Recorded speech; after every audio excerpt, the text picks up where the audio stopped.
when we look at learning outcome 4 is primarily oriented towards HR. So what I've done is I've literally got, 3 different presentations, which I'm going to, hopefully try and run through some of the slides today. But if we are not able to complete, then, obviously we'll carry on, with this particular session next time to, obviously complete the learning outcome 4. So what I've got is I've segregated 3 things down into 3 different, presentations. And what we are going to do is at some stage when we look at them, we'll look at them individually. The reason I say that is because all the 3 topics, that we're going to cover. One is to do with understanding the application of motivation theories in particular. So as you know that, some of the units that we have covered so far in terms of the course, we have discussed 3 things which have come off and on again and again. One is, leadership theories.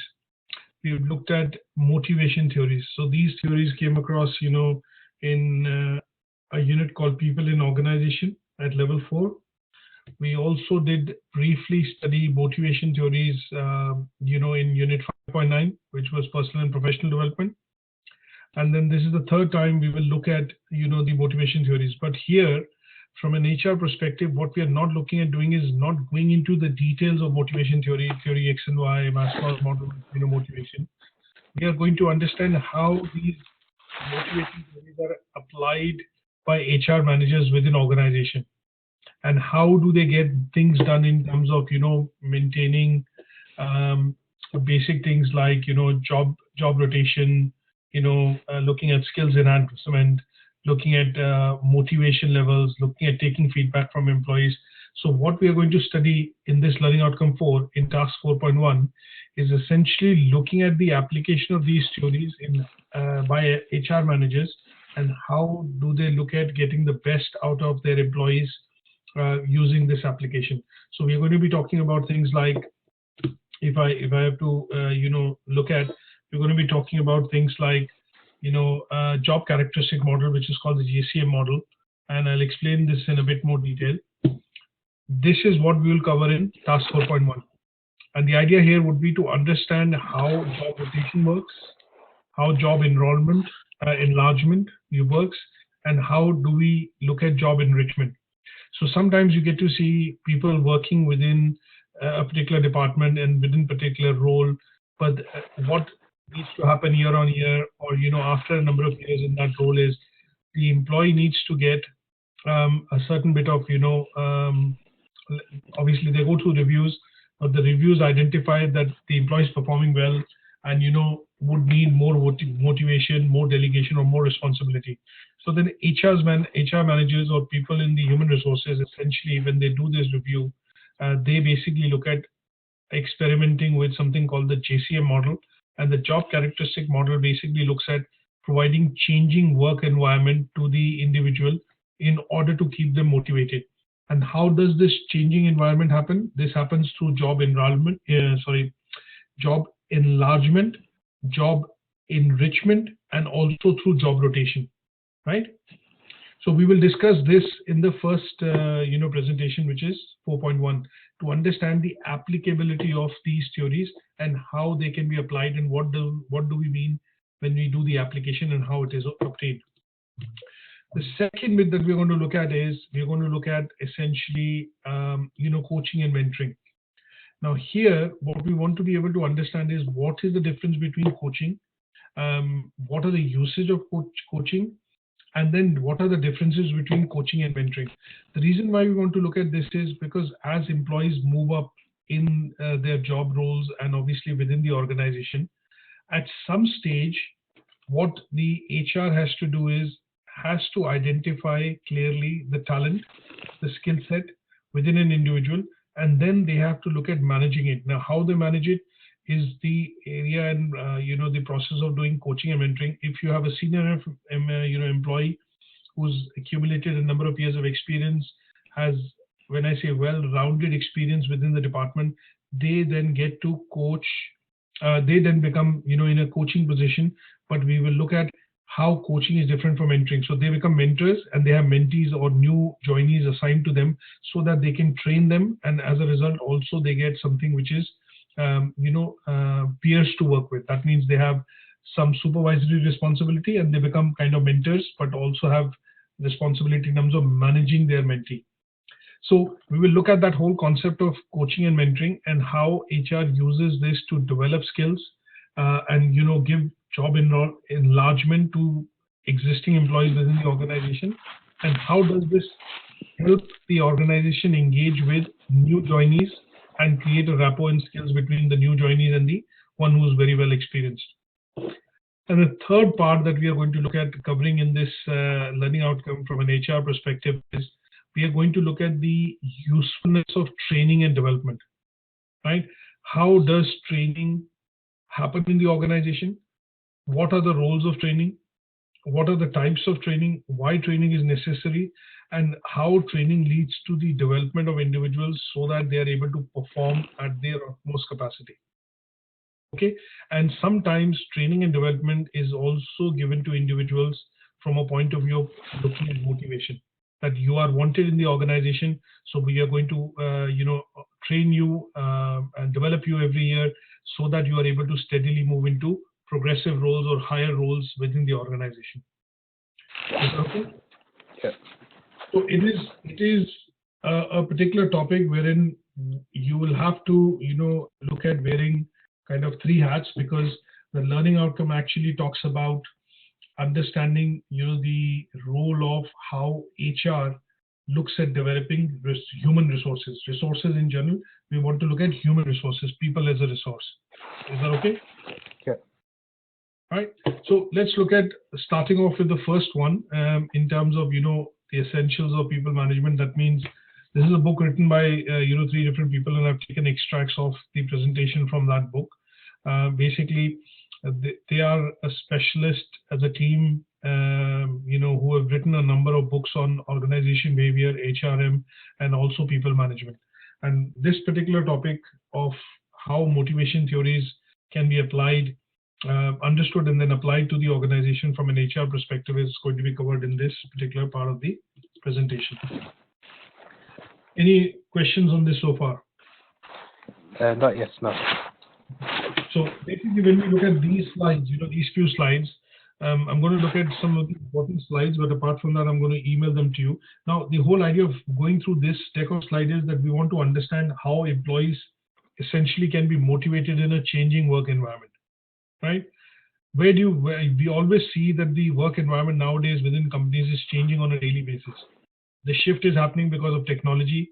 The shift could also be happening because of the new challenges which the organization is facing. And this then brings an overall change in the working environment of the organization. And if I have to give an example, rather than talking generically here, would be that you look at, say, a particular organization in the fast-moving consumer sector, FMCG. Now there, if a competitor introduces a product, then the marketing department has to scramble to be able to come up with some sort of an alternative or some sort of a answer to what has been introduced in the market, because that has or starts to have a direct effect on sales of that particular product for the organization. And they could see this as a perceived threat, that if the product is to become successful, which has been introduced as a substitute by the competitor, can lead to fall in sales over a period in time and put pressure on margins.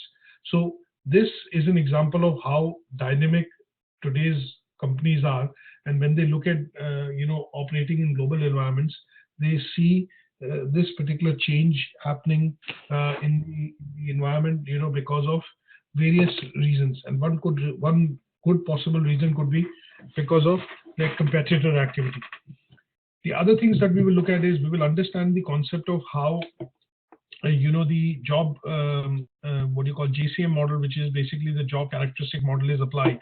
And when we look at the the understanding of job characteristic model, we are going to be looking at primarily understanding what does that mean and how that can be used by the HR managers to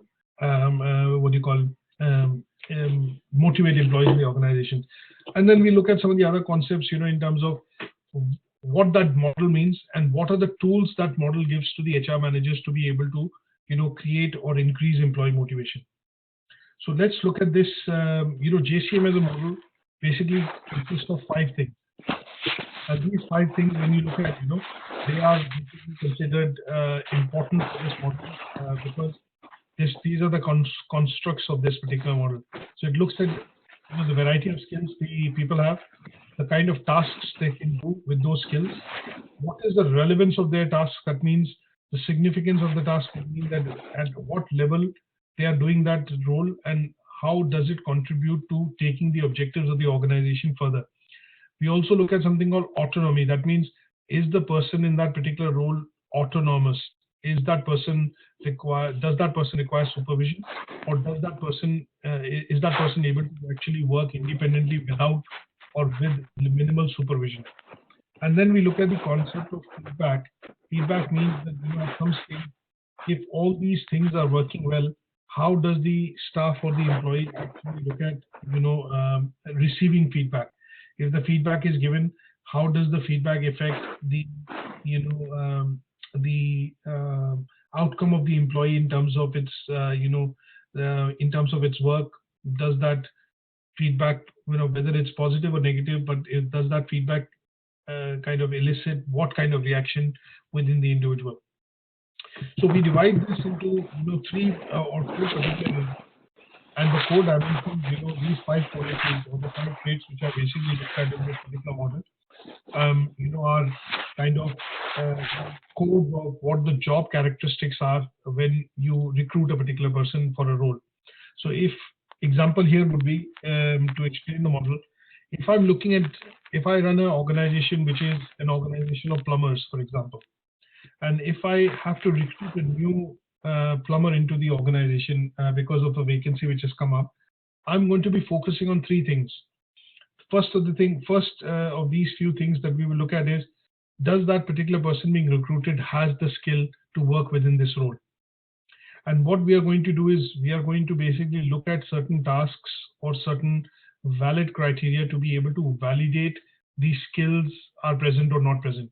So we could ask, for example, things like, do you have a valid certification?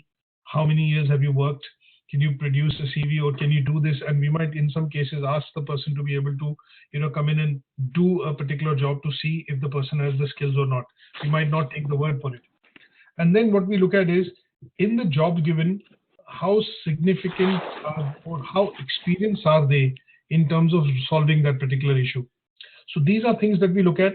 And at some stage, we add into the mix autonomy, which is to say, because of the experience, the number of years of experience the individual has, he or she can actually work independently and can bring the outcome which is favorably required when the person is sent for a particular job. Okay. And then the feedback is primarily looking at the results in terms of customer satisfaction. So, for example, you've gone in and done a good job and the customer is happy and they've left a positive review on the website, or they put in a positive review to your manager saying that the person who came in was very professional and was able to solve the problem in the shortest possible time, and we're happy with him. We're happy with the services provided. And this then feeds upwards into the organization at some stage for the person to move up into the organization in terms of promotion, salary rise, and things like that. Okay. Is that something which is clear? Yes. Any questions? Would that be the same process for like writing up job descriptions? Absolutely. So if you look at the JCM, model is primarily nothing but a detailed breakdown of your job description. So the original, characteristics of something called, your job role are actually proposed and broken down into a model so that we can clearly differentiate why we are hiring you, at what level we are hiring you, because of your experience and prior knowledge, and at some stage, are you able to work autonomously in that particular role? So do you show autonomy in that particular role, right? So if you look at an organization, just to quickly clarify this, if you look at sometimes organizations go and pick up apprentices and people who they try and develop through the on-job training model, right? So here they want to get hold of fresh graduates, but at the same point in time, when they get hold of fresh graduates straight from the college or from the school, their aim is to basically train them in the way they would feel the training can be done, and they would want to make sure that they kind of bring in that culture, the attitude during the process of training that they do for these individuals. But when you hire somebody who's experienced, your job description changes accordingly. You're not hiring somebody for on-job training, but you're hiring somebody because they have the experience and they come in and straight away make the ground. They bring the job, come to the job, and they're straight away ground running. You understand? Yeah. So the job description that you put together can be broken down into something called a Gcm, so that you have clear characteristics which are defined. You look at the core dimension of the job description, of why you're hiring this person. You look at the physiological states, which is what kind of skills, traits, experience, autonomy does the person bring, and how does it help him to do the job or do the work, and what could be the possible outcomes because of that particular state of mind in terms of being a novice, a beginner, somebody who's experienced, and somebody who's very well experienced. Okay? Yeah. Now, basically, here we are. So the second thing is, once we've understood what is the job description and the types in terms of how it relates to, looking at hiring individuals, what then we look at is, basis the jobs that you do, and the type of role that you have, and the hierarchy that you have in the organization, you could have differences in emoluments. For example, if you're a fresher and you're starting, you could be at a basic wage, and you're starting. But because you have 5 years of experience and you work within the sector, you might demand that I will start at only £10 an hour.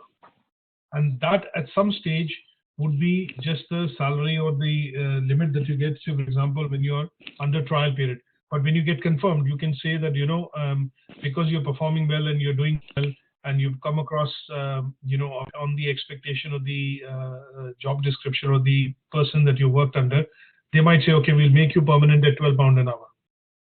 So what does that mean is the job description model, characteristic model essentially helps you to design jobs which can give rewards. So you can hire somebody at, say, basic wage, but 2 or 3 months down the line, when the trial period is over and you find that you're happy with the job, happy with the work that the person is doing, the output of the person, you then can look at making him permanent, but at a slightly higher pay. And in this case, what you could look at is, because as a manager, the personal situations of the individual, you might then be able to differentiate in terms of how would you make that person permanent in the role by hiring him, but also hiring him at a differential salary as compared to the others who are working within the department. And that creates a motivation itself. So an example here would be, as an HR manager, what I would say is, I'm taking you on the new role, and you're going to be under probation for 2 months. But once your probation ends and you're successful, we are going to make you permanent at a slightly higher pay, and that is going to be the permanent wage or permanent pay on the permanent role.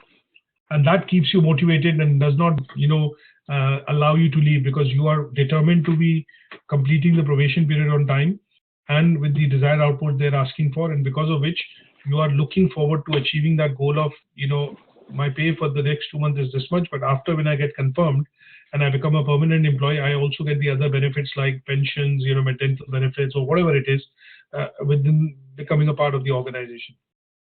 Okay? Okay. Now, the other bits that we look at, now once, imagine you've been in the organization, they're happy with it, you're working through the role, and you've been working within the organization for a number of years. How can, sometimes the organizations have to reinvent themselves in terms of, if the growth is not happening and the organization is very stable within the market, there's not much change happening, but at the same point in time, employees who work within the department want to look at a change. They want a bit of a change in their job, in their routine, in terms of the responsibility. And that is where this concept of job rotation, job enlargement, and job enrichment comes in.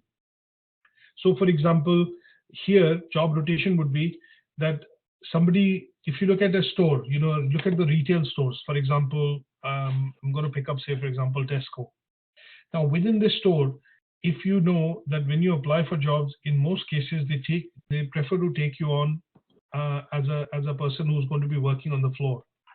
And what they do is, at certain, for a certain number of months, they move you across different departments so that you are able to pick up all the different functions before you attain maybe a managerial or a supervisory position.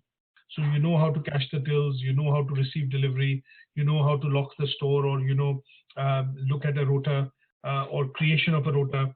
You know how to look at shelving. You look at basic functions in terms of the operation management which are required within a Tesco store.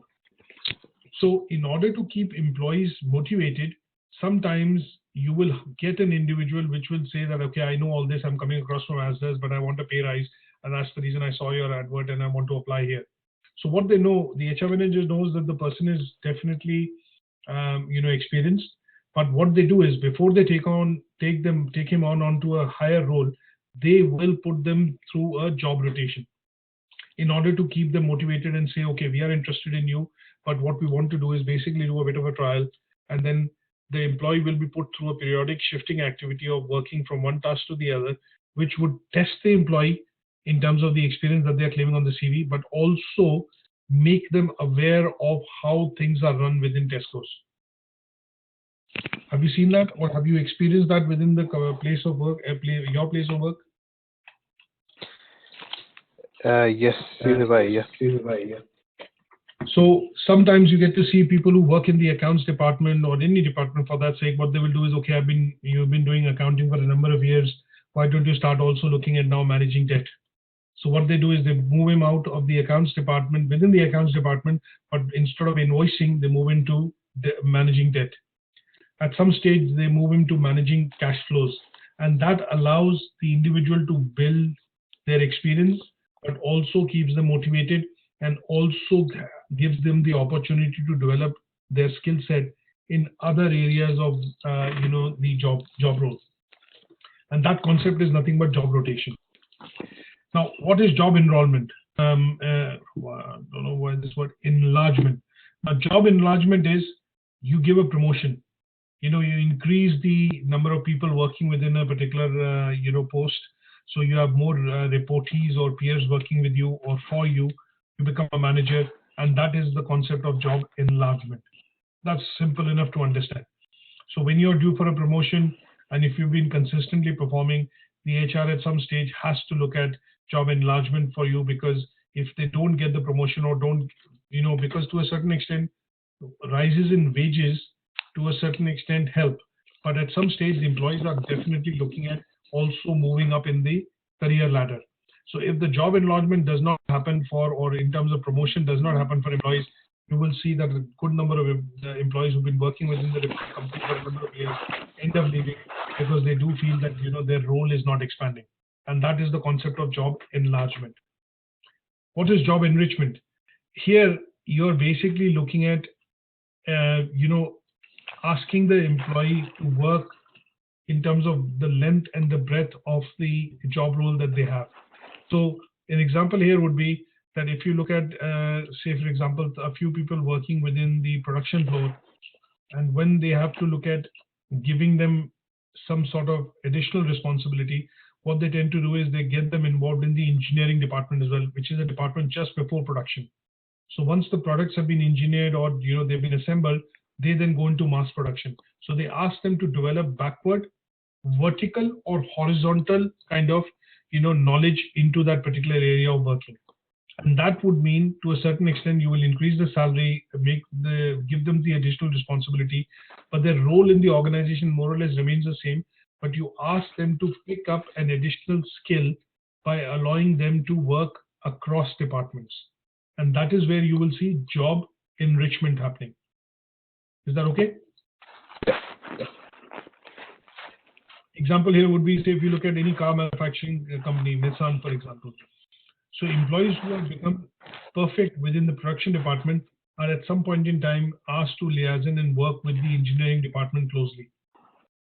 They work closely with the engineering department is because if they have a good understanding of how things are going to flow in from engineering to production, that helps them adapt their teams well when they are working in the production floor.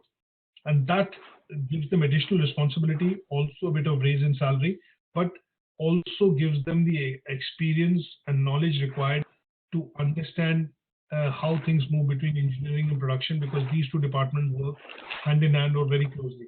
And this is the concept where you will see something called job enrichment happening for some of the employees who are performing and who are doing well. Okay. An example here in this slide would be, how do you look at, enrichment? So sometimes combining tasks with individual tasks could mean job, enrichment. Say, for example, you do a set of tasks, but you also have been asked to manage a few tasks of the others, or you've been asked to do that. Say, for example, if a job has 4 parts, you're doing part 1, and the other 3 colleagues are doing 3 other parts. But at some stage, when the output has to be presented, you are asked to manage that output for presentation. Is that simple enough to understand? Yeah. Yeah. So if you're in an organization, you've been asked to make a presentation in a team, what will happen is you'll end up choosing a team leader. The team leader will do his own part, but the other members of the team will do the other bits of preparing the presentation. But the team leader will end up presenting it in front of the board. And that would mean that he has a slightly higher role in terms of his colleagues, correct? Yeah. And that would mean job enrichment. Okay. So this is an example of how in job enrichment, in some cases, increases motivation, it reduces employee turnover, and also to a certain extent, reduces absenteeism. So what happens is, you'll normally see that sometimes you will see that the employees get demotivated because they have been doing the same work for day in, day out for a number of years, and they've not seen a change in their, work pattern. So the HR has to do a review, and they have to pick this up to say that, okay, the person has the skills, they are able to do a variety of tasks, the tasks that they do is done, significantly well, or it meets the criteria. They are able to work independently, and the feedback that they receive is also quite positive, and because of which we need to look at enriching or giving them some larger responsibility, which will keep them within the organization. Okay. Now, what are the other flexible things that you look at? So you have job enlargement, job rotation, and you have something which is to do with enrichment. Now, the other tools which the HR managers have when they look at the process of motivating employees, they look at flexible working, they look at job sharing, and in some cases when you look at telecommuting or remote working, right? So flexible timing could be when you see people in the management role, they they are more concerned with getting the output or getting the work done, and sometimes you get to see that they are not very fussed about the fact that if they are coming in on time or leaving on time. Their role involves getting jobs done, and sometimes you will get to see that they are allowed to work flexibly. There are situations in which if you are not well and you need flexibility, that would also mean that you get flexi working hours within the organization, because the organization kind of relishes you and they want you as an employee. So that's where HR then puts in flexibility for you to look at putting in hours. Is that okay? Yeah. Job sharing is also this kind of a simple concept wherein what tends to happen is, if the department or if they download or, for example, delegate a job to a few set of individuals working within the team, then sometimes what happens is, as peers or as colleagues, what you do is, if you have a lot of workload, then you basically ask your colleagues formally to say, okay, can you take this up? Can you pick this up? I'm struggling with finishing this. And in those cases, the manager is flexible, because as long as they are getting the output, they are not too bothered in terms of who's doing the job. So sometimes they allow job sharing to happen within the teams which work on a large project or which work on a particular project. And this is what you get to see typically in large software organizations or organizations which have which are involved in R&D, for example. And that is where the concept of job sharing comes in. And then remote working is quite simple. That means now more and more organizations are saying that as long as the work gets done, we are happy, and they're looking at reducing expenses in terms of office space and other bits. So they're happy for their employees to work remotely.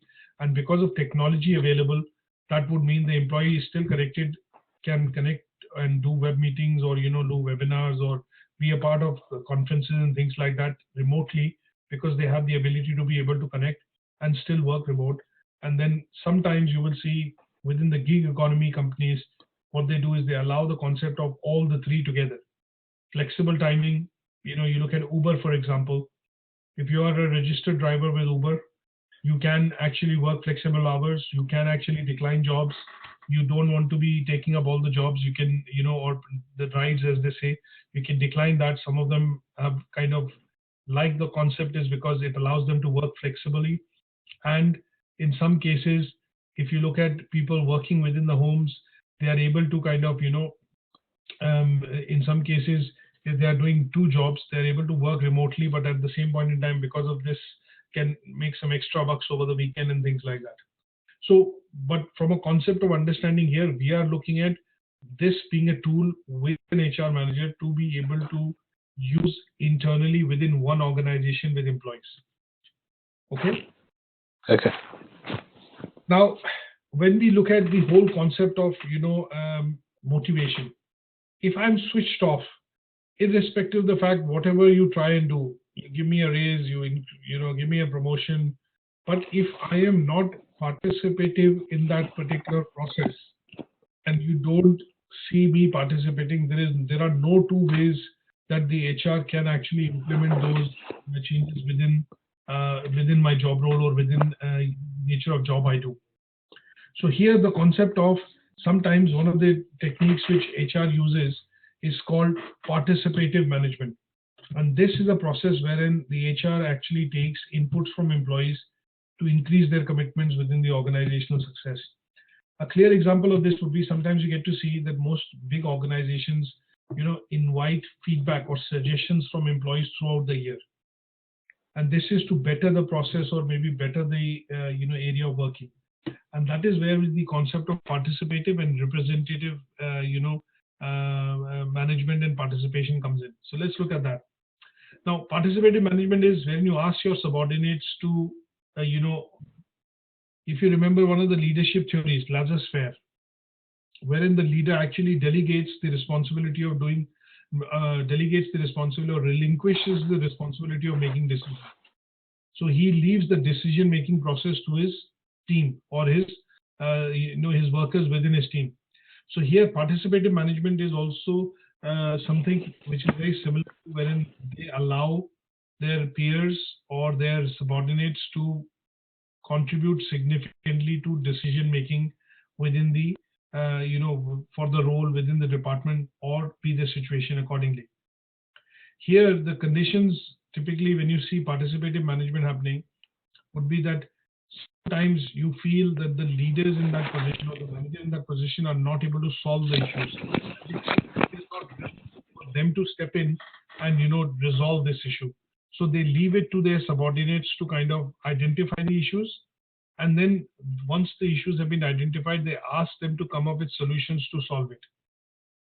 Right? Yeah. Again, Yeah. I will take an example here of a services organization. Let's look at taking the example of Tesco. Now, the GM or the general manager of a large store might, at the end of the month, brief the employees or the workers within the store is that, our level of theft or pilferage, as we say, is increasing in the store. And he has tried a number of, things like increasing security tags, a couple of other things which are standard practices, but that still is not, kind of bringing the pilferage down or the, theft cases down within the store. So implementation of other techniques like CCTV cameras and all that, is after is being reactive once the thing has happened. Now, what does he do to kind of raise awareness of this, and how do you think he will bring in the participation of his workers within the store to be able to control this situation? Can you think of some ideas? Team meetings. That is correct. Okay, yeah. So he could look at, meetings which you could promote the concept of saying, let's have a daily brief on this within the store before we start work in the morning, before you start your shifts, and look at maybe a revision or a, kind of a checklist before you come out from the locker room, or before you come onto the floor for working? What else could you think he would be looking at? Could do a daily handover. Yeah, that process of daily handover. So, for example, if a supervisor leaves, if you finish your shift, you hand over and you make sure that the processes are being followed. But look at it from a context of how does participative management, and from this point of view, the GM would look at motivating his staff to have more participation in this process to stop this activity of pilferage. So these things that you mentioned are valid points, but they are points which are valid because this is a process that they are following. So they could have a checklist, they could have, a proper handing taking over when the shifts changes happen. He could bring in some staff which is much more generally seen to be vigilant. So he will bring in more people who are more enthusiastic into the shift and mix and match the shift management or the rota for the staff.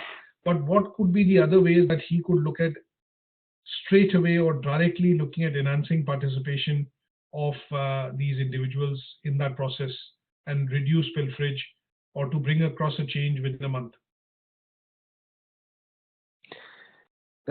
He could do like briefing sessions. Okay. What else? Updates, do Yes. a few changes, Yeah. realignment of services, Yes. and talk about what their future plans are. That is also correct. Yes. So, for example, all these things that you have mentioned, these points are, yes, they are correct, and they are looking at ensuring that the employees' briefing sessions and they are competent, they are kept on their edge, and they're this refresh of that, the current issues happening. One of the things which I'll throw into the mix to look at participative management would be that he might, for example, to keep them motivated and keep them engaged, rather than use the word motivated, I'll use the word engaged.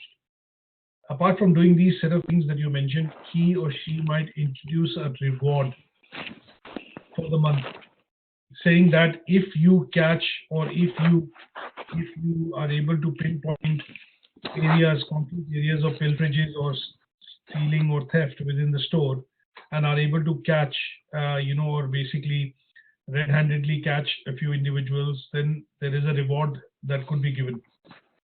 And then the other bit would be, so basically looking at engaging them by looking at a financial reward, or a reward for the month. He could also look at saying that I'm open to suggestions, I'm open to ideas in terms of how we can better manage this.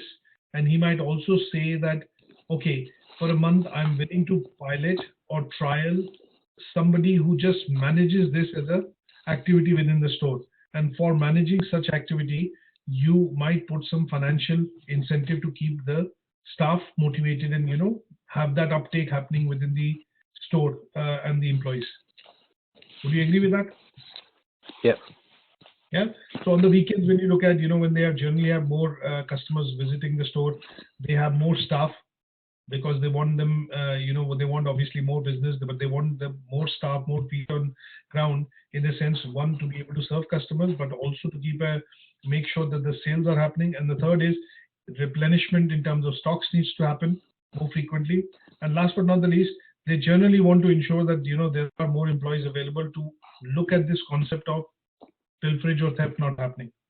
So that could be one change, wherein he might say that I might look at giving some additional hours to employees who want to volunteer and come in on the weekends.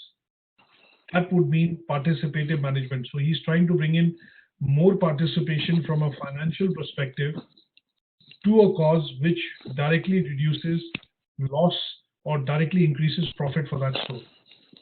Correct? Yeah.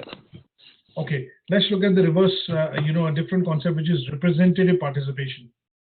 So here you look at the concept of unions. Workers are represented by a small group of employees who participate in decision affecting personnel. So you look at work councils, board memberships, you look at, for example, elections when happen, unions when you look at. So here the idea is you have a large body and you have selected or elected a few individuals to represent your cause.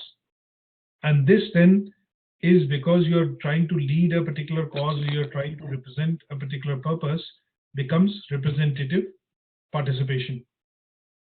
Is that clear enough? Yeah. Yeah. Now, going further, we are looking at, HR looking at rewarding employees. Rewarding employees could be pay benefits, benefits or perks or bonuses that they look at. So those are things which, obviously are, things that we go through at some stage. But this is something which is essentially reading. There's not much to explain in this. So how do you look at application of motivation theories or HR motivating employees?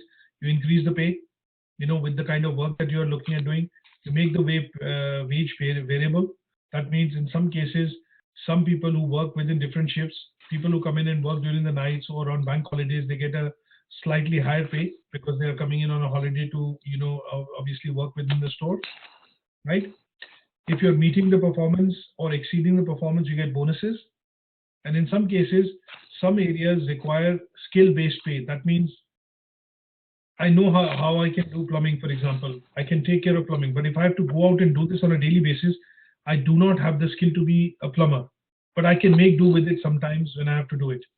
But skill-based pay would mean that if you employ, say, SAP consultant within the organization and somebody who's working within the IT department of the organization, there is going to be a difference in terms of the pay that you'll pay both the people. Correct? Yeah. Skill-based pay could be because of experience, could be because of acquired skills, because of the rank. A chief executive officer will get paid more than probably a general manager, and that would mean that he has higher levels of responsibility, and that is where the pay difference comes in because of the job responsibilities they have from a point of view of managing that role. And in senior management level or mid to senior management level, you will see if they are given qualitative and quantitative goals, both. So qualitative goals are increase in market share, taking market share away from the competitor, the department making profit or making savings, and those then will allow you to get more incentives which are classified, as variable pay programs, and they could be things like we had employee stock option plan. That means every year, if the stock price of the company, if the share price of the company actually rises in the stock market, the chief executives or the senior management actually comes in to get a bonus. They get employee stock option plans. That means they can divest or sell those shares after a lock-in period. In some cases, you get compensation because if the company is making profit, the team leaders or, for example, the heads of department get some bit of profit sharing within the organizations. Have you seen the variable pay programs or heard about these variable pay programs?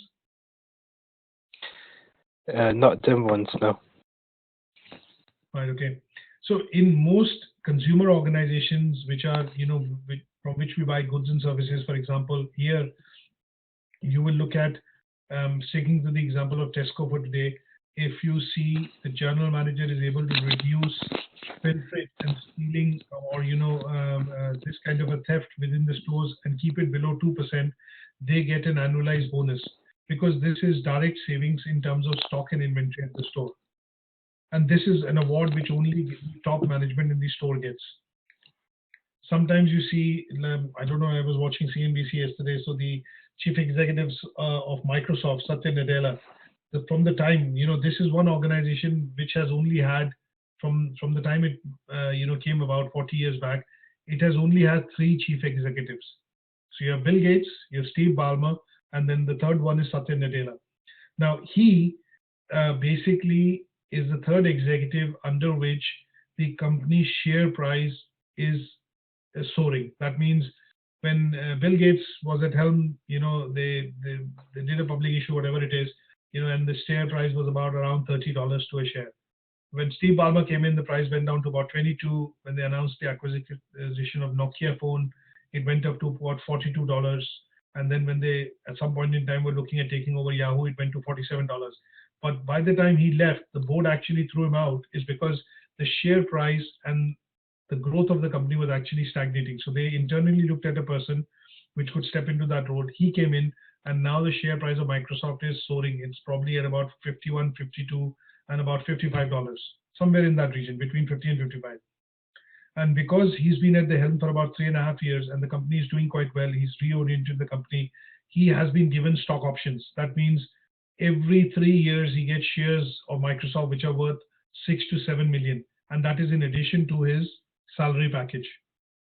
Okay, and these are variable pay programs which are normally introduced for senior, mid to senior management within the large organizations. Okay. Okay. So when we look at council, for example, you have the leader of the council. Now, the leader of the council has a fixed pay package, but also will have certain qualitative goals which they have to complete or achieve. And if they achieve those goals, they get bonuses or additional perks and benefits, which could be classified as something called variable pay programs. Okay. Now, other examples are, how do you look at recognition? How do HR managers motivate employees? Sometimes you've seen that organizations have awards like you've done 10 years, so they give you a 10-year watch, or you've been a strong a person going for 10 years in the organization. There are some intrinsic awards or rewards which the organization gives you, and that is for recognition. You've been servicing or you've been in the company for about 25 years, they give you an award for a senior service that you've contributed so much over the last 25 years. So it could be recognition, it could be financial award, it could be something which is a reward given to the employees who work within the organization for that long. You've seen that? You've heard about that?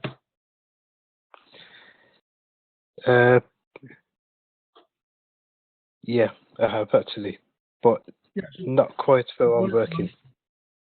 Sorry, you heard about that? Not place at the place of? I've heard about it in other places, but not where I'm working. Right. Okay, that's fine. A smaller, not a smaller, but a different degree of that award could be Employee of the Month, or Employee of the Week. Yeah, I've heard that in workplaces, but not where I'm working, because I work in like local government. So Right. We don't really have like Employee of the Week or anything like that. But we used to have these award nights where it'll be like Team of the Year. Yeah, there could be a difference, variability of the award or some sort of a recognition, but sometimes you have these, Fridays or, for example, events which are small events, but they are basically to do a bit of a recognition, like the HR might give you a birthday card, or they might on that day, organize tea, coffee, because you're a senior and a person within the organization. In some of the public sector organizations, it's not very openly done in terms of financial rewards, but it could be other ways of looking at awards which are basically giving recognition and acknowledging the work that you do on a daily basis or the contribution that you make on a monthly, yearly basis. Yeah. Now, if you classify this across an organization which works across geographies, so if you look at an organization like Vodafone, for example, there could be global implications in terms of how HR then looks at reward management. So if you've been doing very well in the UK and Ireland geography, they might make you a managing director for Western Europe. And that is a large kind of a sway in terms of promotion, because you've been through the various stages, you've put in a number of years of experience, and at some stage you're at a level wherein the company does not want to let you go, but they have what you call global plans for you. That means they will approach you in a way wherein they will not just enlarge your job or enrich your job, but they will also look at giving you higher roles and responsibility within the organization. And this is where sometimes you will see that if you promote somebody within the organization and it looks like that you've superseded somebody who has more experience and more knowledge, or has been contributing to the company for a number of years than the person being promoted, could also have negative implications for the company. Sometimes you get to see that there are two employees who join at the same time, have been performing quite well, but one of them gets promoted and another ends up, feeling that, okay, I've been left out. Right?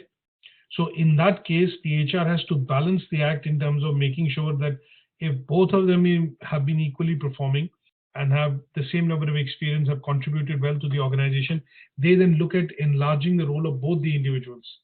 One would be that they would stay within the company and maybe take up a larger role. The other would be given the additional responsibility of managing operations in another location or launching operations in another location. And they would look at the concept of, okay, you go in and build a team, and then essentially look at, starting this operation in this place. So sometimes these approaches are also applied because they do see that some persons in the positions are more ambitious, and they then have to be given that outlet to be able to, you know, go and expand and obviously, work within the organization. Now, to summarize, what are the implications for managers? Well, how does HR look at it in terms of looking at putting this into use as far as managing staff is concerned? Now, the key things that they look at is through this process of job enlargement, rotation, all the things that we've discussed, flexi timing, variable pay programs, all that. It allows them to recognize different individuals with differences in terms of what they bring to the organization. They use this as a strategy to give specific feedback and set specific goals for the employees. So an HR manager then knows very clearly, where they have to take and what kind of work they have to do with that individual to make them more motivated or move them in a particular direction within the organization. In some cases, these programs allow employees to participate and affect decisions which are taken for the betterment of the organization. HR managers use these techniques to link rewards to performance. So if you're performing well, you're achieving your targets, there might be bonuses, there might be options which will be given to you in terms of, increase in your job roles, responsibility, promotions, and things like that.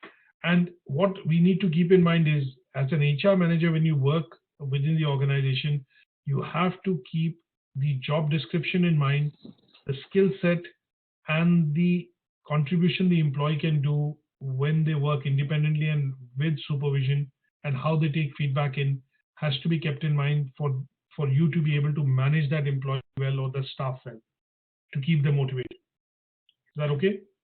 Yeah. So I think what we're going to do is I'm going to send this presentation off to you, and hopefully this will give you some more meat on the bone in terms of studying it at your own time, and then look at it from a perspective of understanding this. And if you have any questions, queries, come back to me on email and we'll discuss this. The other two presentations, I'm going to send them to you, but we will start with the second one, coaching and mentoring, in the next session. Okay. Is that okay? Yeah. I've got a bit of a handout which I'm going to send to you as well on coaching and mentoring. And this is basically something that you should be able to use for assignment as well. And this clearly differentiates and provides, very clear differences of why, what is coaching, how is it different from mentoring. Okay, we'll discuss some of these in any case next week, but I'm going to send them to you for you to look through, and then we will discuss them quickly when we do the coverage next week. Okay. Okay. Good stuff. Any questions? Any comments on today's session? I think that's it, really. Okay. How are you coming along with your assignments? I'm still working on business environments, but I'm getting there slowly, and I'll continue with tomorrow. Is there a deadline for these assignments? Well, what I'm going to do now is, obviously we have to look at some deadlines, because you have to join your top up, and we're coming to a stage wherein I think we'll have to work through deadlines. What I will do is, when I drop you an email today, I'm going to send you a second email with regards to some sort of a deadline, so that you have that in mind when you're looking at doing the assignments. Okay. Is that okay? Because I think if we leave it too late, what is going to happen is, one, it's going to pile up. Second, the main thing which is going to happen is that the certification is going to be late. We need to look at tagging that along as we go along. So, for example, for October, we need to look at, September is almost gone. I would suggest that you finish your business environment in the next couple of days, and try and submit it by the 2nd to me. And for October, what we are going to look at is, we're going to look at least 2 or 3 units. I would say ambitiously 3 units to complete in terms of assignments. And then Okay. November, we look at additional 3. So that would mean that at least you would have been through with your level 4, considering that you would have covered 8 units. So we've done 4.1 business environment, 2 resources, 3 communication, 4 people. So 4.4 and 5.3, I would suggest you do together because the assignments are quite similar. The content is quite similar. And because we are refreshing this as a unit in terms of covering this up now, you should try and attend after you complete the business environment assignment. Try and complete the people in organization, which is 4.4, along with 5.3. So 4.4 and 5.3. Yeah, they are very similar. This is people in organization, and what we are doing now is people management. Okay. Okay, and then the other assignment that I would suggest is that you start off with that would be the personal and professional development, which is PPD 5.9 that we've done. 5.9. So 4.4, 5.3. If you've got a pen and paper, we'll write this down. Let me, let's spend 1 minute on this and write it down, please. Yeah, I was just typing it in at the same time. So basically, your units, when you finish business environment 4.1, try and finish it before the 2nd.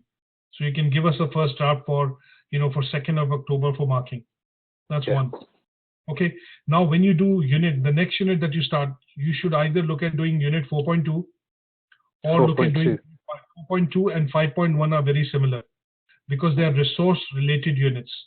So 4.2 is business resource management, and 5.1 is managing sustainability within organization. So this unit is all about, these two units are all about resources. So 4.2, 5.1 is similar. Are similar, not exactly similar, but you will find that both of them deal with resources, physical resources, infrastructure, technological, HR. So it's resource-related unit within an organization. Okay, and the other one is 4.4, 4.4 and 5.3 are very similar units. They are progression units because you're doing 2 levels with us. So first you learn people in organization, and then you learn how to manage people in organization. So resource management is the unit that you study at level 4. And then once you know what are resources, you look at managing resources in unit 5.1. So managing sustainability in organization is nothing but managing resources within organization. And what's 5.9? 5.9 is personal and professional development. Okay, and is there a level 4 one to that one? No, there's no level 4 on this, no. Now the third, after that, the similar unit is 4.3, which is basically communication in organization, communication skills essentially. And the other unit that we've done is managing communication, which is unit 5.5. So if you do these units together, you will find that your tasks will happen quickly because then the content is very similar. So at level 4, we teach you what are communication skills, which are the same skills, which are types of communication, the communication models, oral, verbal, body language. And at 5.5, you're looking at managing communication. So here we are looking at understanding of how you use communication skills at the managerial level. So for example, you have to write a letter, there's an activity to present to a colleague, to colleagues in the organization through using a PowerPoint, the different methods of communication. So these are very similar units because they are leading on units from level 4 to level 5. Okay. So 4.1, 5.1, 4.2, 4.1 is 5.1, 4.2, sorry, again, my mistake. 4.2 is 5.1 leading on to 5.1, 4.3 is leading on to 5.5. Now, the unit that we are doing, which is 4.3, is leading on to 5.3. 4.3. Sorry, 4.3 is 5.5. 4.4 leading on to 5.3. Okay. Right? So if I, just to be clear so that we've got this correct, I'll write it down for you. We have 4.1, which is business environment, which is something that we will cover with a subsequent unit in level 5. You have 4.2, which is resource management. And this is what is leading on to 5.1, managing sustainability in organization. Don't mind my spellings. The other one is 4.3, which is communication skills. And 5.5, which is managing communication. And lead on units. Then the other one that we are looking at is 4.4, people in organization, and then 5.3 people management.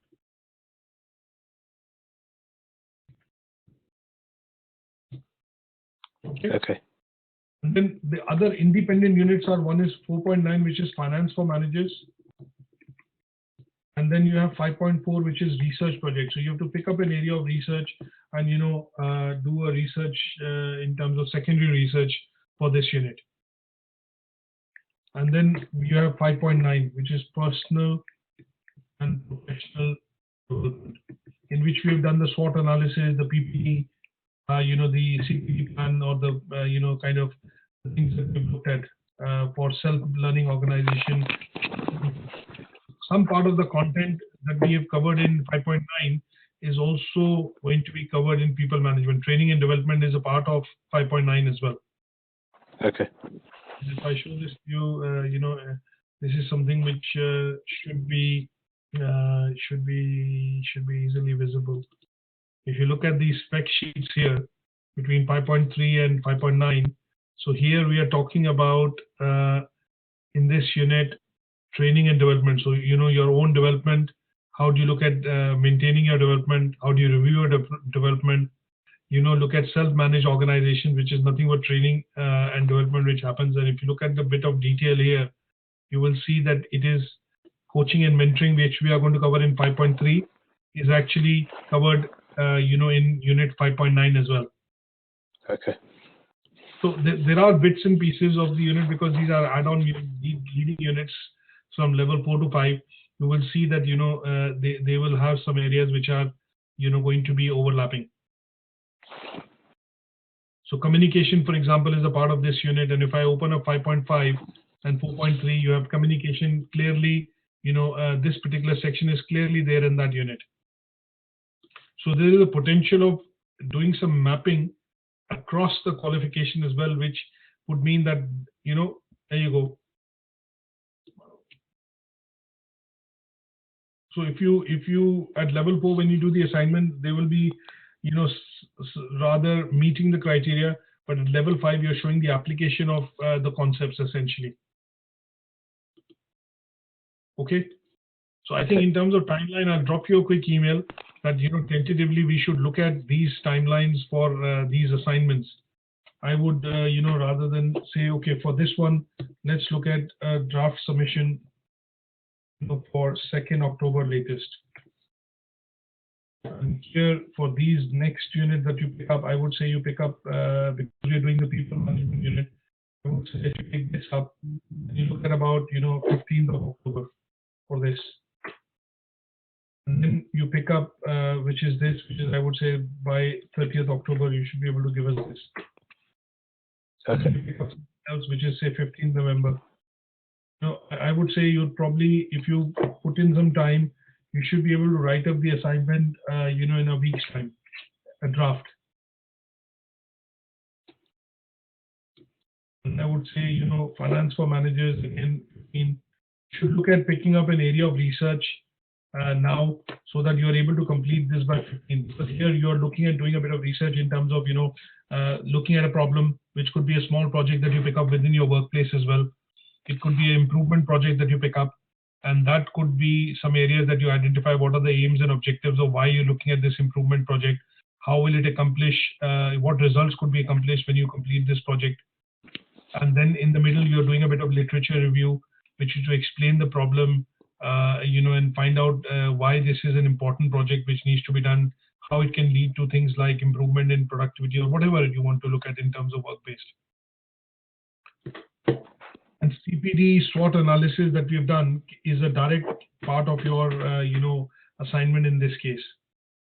And here I would say you should be able to look at something like 30th November. And if you're able to do these 8 units, 1, 2, 3, 4, 5, 6, 7, 8, 9, 10, you're looking at about 10 units that we need to look at before November. And then you have additional 2 or 3 to cover, which we can cover off in December, because I think everything kind of comes to a close during the Christmas, around the 22nd, after 20th, 22nd, everything kind of comes to a, grinding halt. Okay. So you'll have maybe 2 weeks to be able to look at the last 2 units to complete something in terms of assignment. And then in January, we'll be looking at level 5 certification. But definitely, looking at your level 4, certification for November timeframe, so that you have level 4 in your hand by November, and by January, you're looking at finishing level 5. So that you have a bit of a break then, and you're ready to join your, top up in February. Okay. Is that okay? Yeah, that's fine. I will email this to you now. It's just a the draft that we've discussed.